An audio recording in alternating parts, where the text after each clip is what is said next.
Hello student, स्वागत है आपका एक बार फिर से प्राइमरी क्लासेस में। आज हम लेकर आए हैं एक्सरसाइज 32 एंड 33 इक्विवेलेंट फ्रैक्शन के बारे में पढ़ेंगे इसमें हम, और साथ में समझेंगे कंपैरिजन ऑफ फ्रैक्शन के बारे में। तो देखिए स्टार्ट करते हैं, शुरू करते हैं बेटा फ्रैक्शन से। जैसे कि हमें कोई भी, मान लीजिए एक चॉकलेट दी हुई है। क्या दी हुई है? एक चॉकलेट दी हुई है, ठीक है। उस चॉकलेट के अगर आपको पूरी चॉकलेट के दो हिस्से किए जाएं, ठीक है ना, उस पूरी चॉकलेट के अगर आपको दो हिस्से किए जाएं तो आप कह सकते हैं कि ये उसका आधा हिस्सा और ये उसका आधा हिस्सा है। तो हम इसे लिख सकते हैं इस तरीके से 1/2, ठीक है ना, 1/2 लिख सकते हैं। अब इस मान लीजिए आप इसमें से आपने ये वाला जो हिस्सा है, इसका जो ये हाफ हिस्सा है ये खाया है, तो आपने इसका, इस पूरी चॉकलेट का कितना हिस्सा खा लिया है आपने? इसका 1/2 यानी कि 1/2 इसका हिस्सा जो है आपने खा लिया है, ठीक है ना। अब देखिए, अगर हम इसी चॉकलेट के एक दूसरी चॉकलेट ले लेते हैं, उसके हमने यहाँ पर दो हिस्से किए थे। दो हिस्से करने की बजाय हम इसके 4 हिस्से कर देते हैं, 1 2 3 एंड 4। इसके हमने 4 पार्ट इसके कर दिए, बराबर बराबर भागों में इस चॉकलेट को हमने बांट दिया है। अब देखिए, इसमें से जो इसके 2 टुकड़े हैं और ये 2 टुकड़े हैं, ठीक है, ये 2 टुकड़े अगर आपने खा लिए तो आपने इसका कितना पार्ट खाया? तो आपने इस पूरी चॉकलेट का 2/4, ठीक है, यानी कि 2/4 यानी कि 2/4 हिस्सा आपने इसका चॉकलेट का खाया। लेकिन आप देख सकते हैं कि जितना हिस्सा आपने यहाँ पर खाया था यानी कि आधा, उतना ही आपने यहाँ पर खाया। फ़र्क इतना है कि यहाँ पर आपको 2 टुकड़े अलग अलग करके दिए गए, उस आधी चॉकलेट में से भी आपको 2 अलग अलग टुकड़े दिए गए, ठीक है ना। लेकिन देखा जाए तो ये 1/2 जितना था उतना ही हमारा 2/4 था, यानी कि जितना हमने यहाँ पर उसका हिस्सा खाया उतना ही हमने यहाँ पर खाया। तो इसी तरीके से देखिए नेक्स्ट है, अब इसमें हमने क्या किया कि चॉकलेट के हमने 4 हिस्से ना करके उसके हमने 6 हिस्से बराबर बराबर कर दिए, 1 2 3 4 5 6। इसके 6 हमने इक्वल पार्ट बराबर बराबर बांट दिए, ठीक है ना। अब इसमें से हमने जो इस 6 इक्वल पार्ट, जो 6 इक्वल पार्ट इसके हमने बांटे हैं, उसमें से हमने 1 2 3 पार्ट्स हमने क्या हैं, मान लीजिए वो खा लिए, ठीक है ना।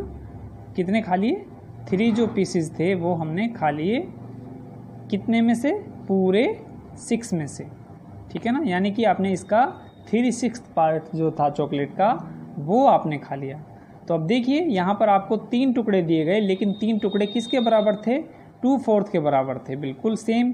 और इसी तरीके से जो 2/4 है वो 1/2 के बराबर था, यानी कि जो 3/6 है, यानी कि 3/6 जो पार्ट है वो भी 1/2 के बराबर है, ठीक है ना।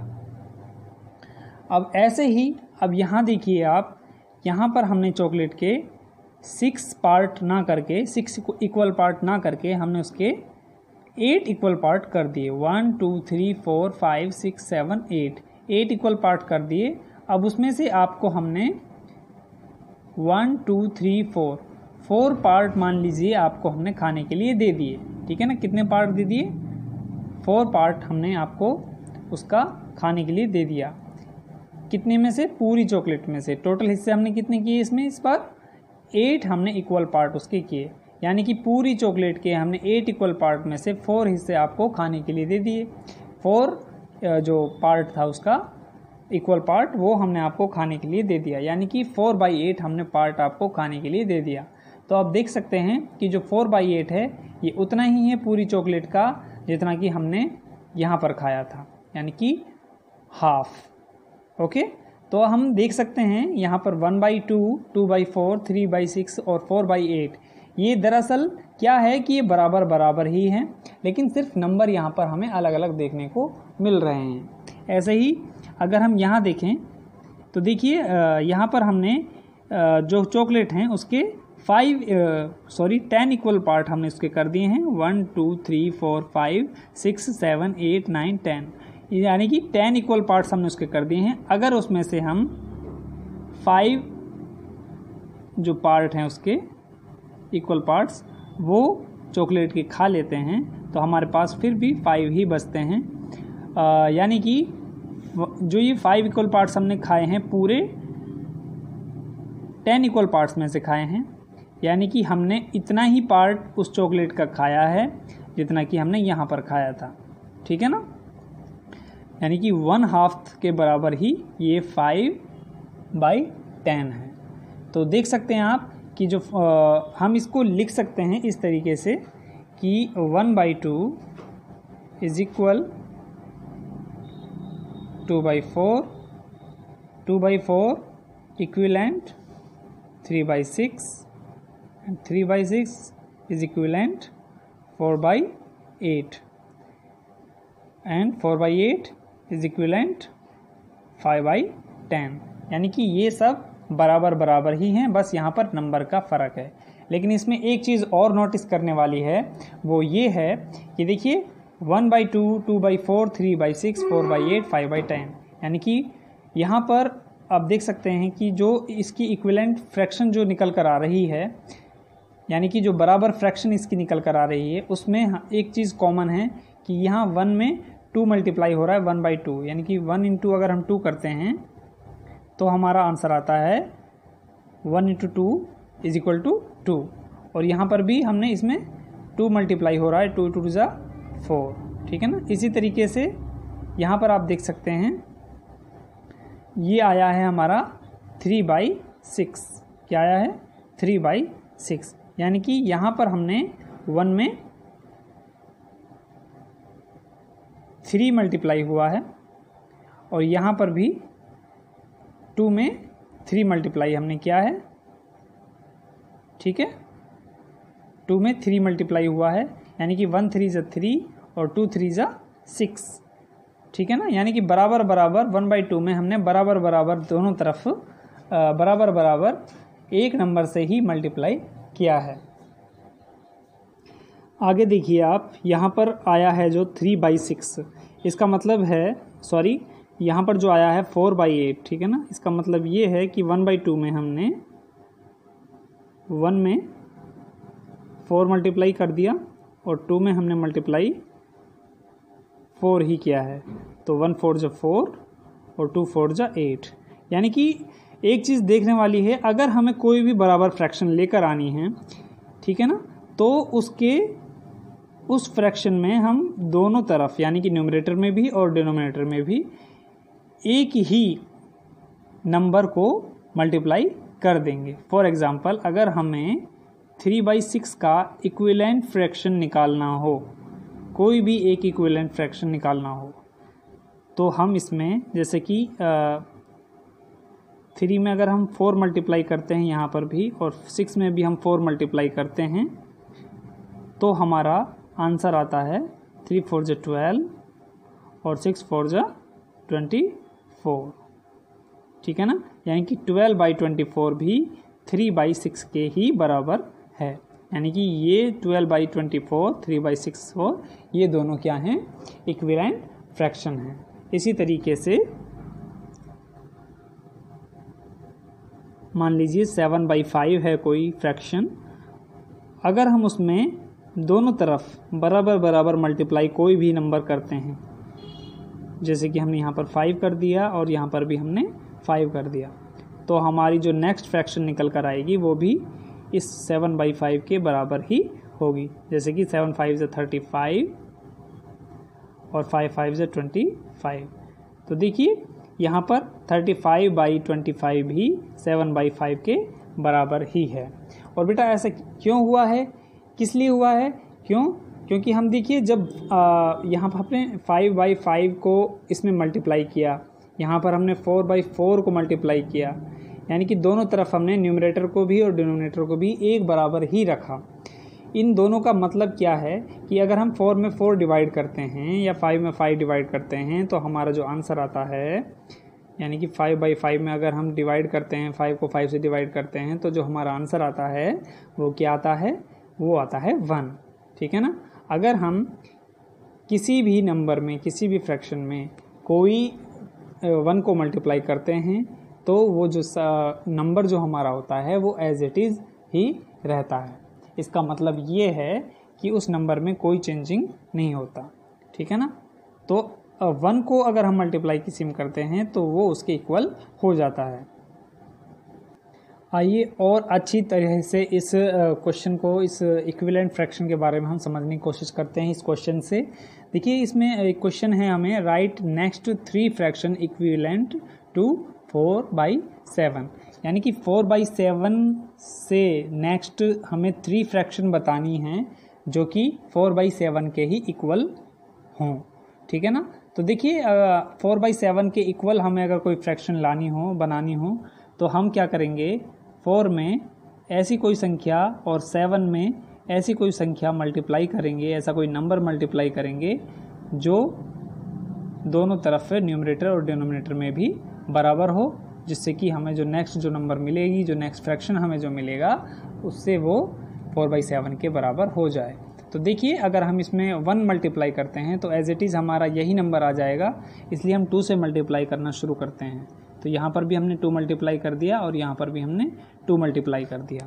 तो देखिए 4 2 जा हो जाते हैं 8, ठीक है ना, और 7 2 जा हो जाते हैं 14, ठीक है ना। यानी कि जो 8/14 जो हमारी ये फ्रैक्शन आई है, ये 8/14 ये 4/7 के ही बराबर है, यानी कि ये इक्विवेलेंट फ्रैक्शन हो गई। और उसके बाद में हमें यहाँ पर नेक्स्ट 3 फ्रैक्शन बतानी है। तो देखिए 4/7 में हम क्या करेंगे, दोनों तरफ, अब यहाँ पर हमने 2 2 किया था, अब यहाँ पर हम 3 और 3 को मल्टीप्लाई कर देंगे एक साथ। तो 4 3 जा हो जाएगा 12 और 7 3 जा हो जाएगा 21, यानी कि जो 12/21 हमारी नेक्स्ट फ्रैक्शन निकल कर आई वो भी 4/7 के ही इक्विवेलेंट है, यानी कि बराबर है। इसी तरीके से नेक्स्ट 3 जो हम निकालेंगे यहाँ पर, उसमें हम यहाँ पर 4 मल्टीप्लाई कर देंगे दोनों ही तरफ, न्यूमरेटर में भी और डिनोमिनेटर में भी, ठीक है ना। तो जो हमारी नेक्स्ट फ्रैक्शन निकल कर आएगी वो 4/7 के ही इक्विवेलेंट होगी।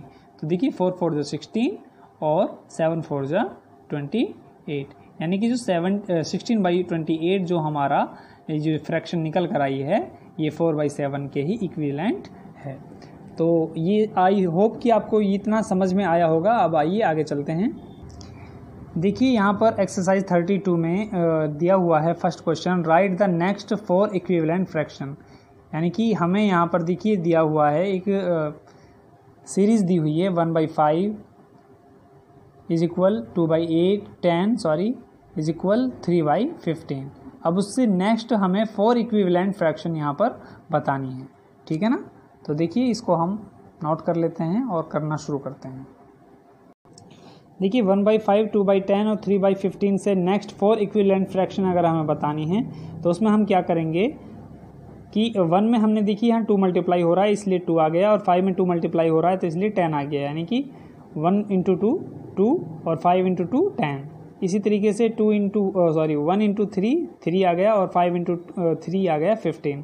तो इससे नेक्स्ट हम लिखेंगे यहाँ पर 1 × 4 यानी कि 4 आ जाएगा, और 5 × 4 आ जाएगा हमारा 20। तो इससे आगे हम लिखेंगे 5 × 5 में अगर हम 5 मल्टीप्लाई करेंगे तो हमारा आ जाएगा 25। इससे नेक्स्ट हम लिख सकते हैं 6 × 30, इसी तरीके से, क्योंकि हमने 1 में 6 मल्टीप्लाई कर दिया और नीचे 5 में हमने इसमें भी 6 मल्टीप्लाई कर दिया, ये हमारा आ गया 30।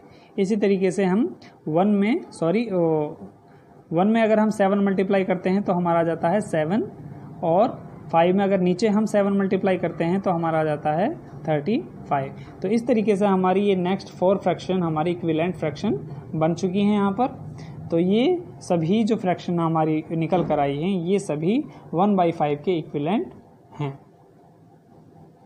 तो देखिए इसी तरीके से ये जो बाकी क्वेश्चन हैं ये होंगे सेम, बहुत इजी क्वेश्चन हैं। यहाँ पर नेक्स्ट जो है, write 4 fraction equivalent to each of the following, ठीक है ना।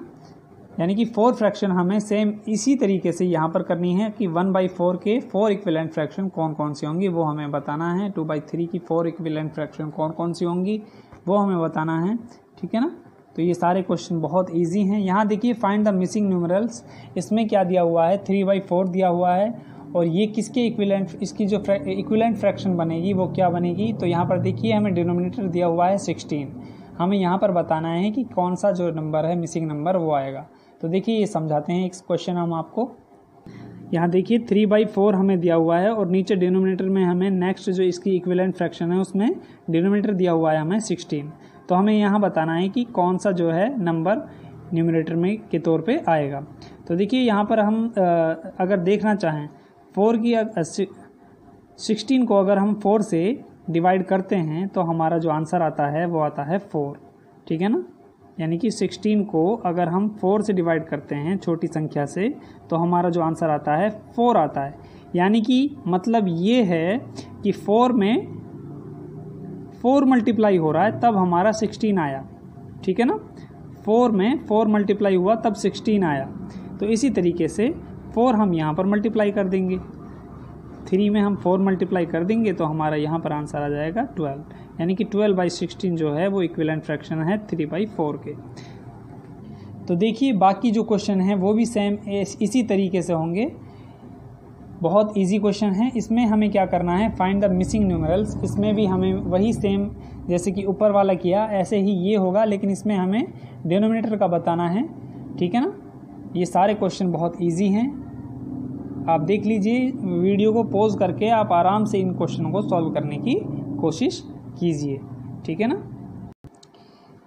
ये देखिए बेटा ये भी सेम इसी तरीके से होंगे। Find N equivalent fraction of 5/9 with numerator 30।